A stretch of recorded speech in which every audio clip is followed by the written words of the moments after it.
Por que que o VBP de Toledo é campeão? Porque aqui em Toledo é onde existe a maior concentração de agroindústria do estado do Paraná. Aqui nós transformamos o milho em frango, transformamos o milho em suíno, em peixes, nós exportamos muito frango, exportamos muito suínos, podemos aumentar essas exportações. Quer dizer, essa é a grande esperança nossa, né? Agora o governador, mais o secretário da Agricultura, o Norberto, esteve lá no Japão, na Coreia, em Singapura, que são países que pagam mais pelo suíno nosso. Vamos esperar, né, Bizulim? Agora que nós nos tornamos área livre de febre aftosa sem vacinação, que se consolide isso e que realmente nós consigamos ampliar esse mercado, uma vez que nós temos dificuldades imensas em aumentar o consumo desse produto tão importante para nós, né? Que é o carro-chefe do valor bruto da produção agropecuária aqui em Toledo, que é a suinocultura, é aumentar o consumo desse produto a nível nacional. O consumo per capita hoje de suínos segundo a BPS, é 18 quilos per capita, segundo o DERAL é 19, mas ficou patinando aí em 15 quilos per capita durante muitos anos. E para você ter uma ideia, o frango é mais de 45 quilos per capita. Então tem algum problema aí, tem alguns problemas que nós temos que resolver, nós temos que ampliar a pauta de exportação, mas nós temos que olhar um pouco para o mercado interno, porque 80% da carne suína produzida no Brasil é consumida aqui mesmo. Então não adianta você focar tanto no mercado externo e ampliar 4%, sendo que o maior consumidor está aqui dentro. E não é só suíno, não, frango também, frango está perto de 70% de consumo interno, exportamos 30%. Então nós precisamos de políticas públicas onde você consiga dar suporte para o consumidor interno. E aí eu estou falando de reformas profundas nesse país, estou falando de reforma tributária, reforma fiscal, eu estou falando de transferência de renda, sim, né? O Brasil é um país rico, um país grande, mas também o Brasil está numa lista de 10 países de maior renda concentrada do mundo. E isso não se justifica para um país tão importante quanto o Brasil.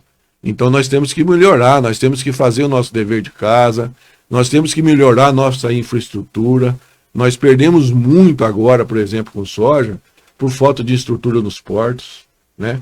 Os portos nossos não conseguiram absorver a produção de trigo e soja. Nós exportamos 3 vezes mais trigo no primeiro milho, né? No primeiro trimestre, do que no primeiro trimestre do ano passado. Esse congestionamento de produto no porto fez com que os prêmios caíssem. Então os prêmios internacionais se manteram lá em cima, da mesma forma, né? A demanda ela reduziu um pouco devido a essa crise mundial, mas mesmo assim os preços são muito altos. Mas em compensação nós tivemos perdas internas, culpa nossa, porque o porto não foi suficiente para fazer com que esses produtos chegassem e saíssem com eficiência.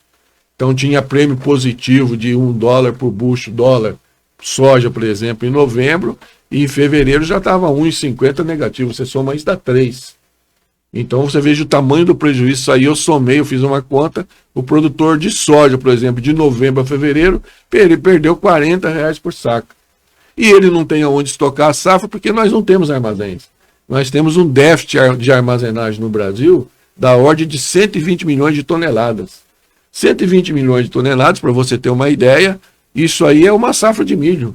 Mas não uma safra de milho de verão ou de inverno, as duas juntas. Nós devemos produzir, talvez, esse ano, 120 milhões de toneladas de milho. Bastante milho. E ainda bem que nós exportamos milho para a China. Ainda bem que aumentamos as exportações, porque se as exportações de milho não tivessem aumentado tanto e a China, que teve frustração ano passado, não tivesse comprado, talvez esses preços hoje estariam bem menores ainda. Então veja a importância da logística e da infraestrutura. Isso aí é papel dos nossos governantes, né?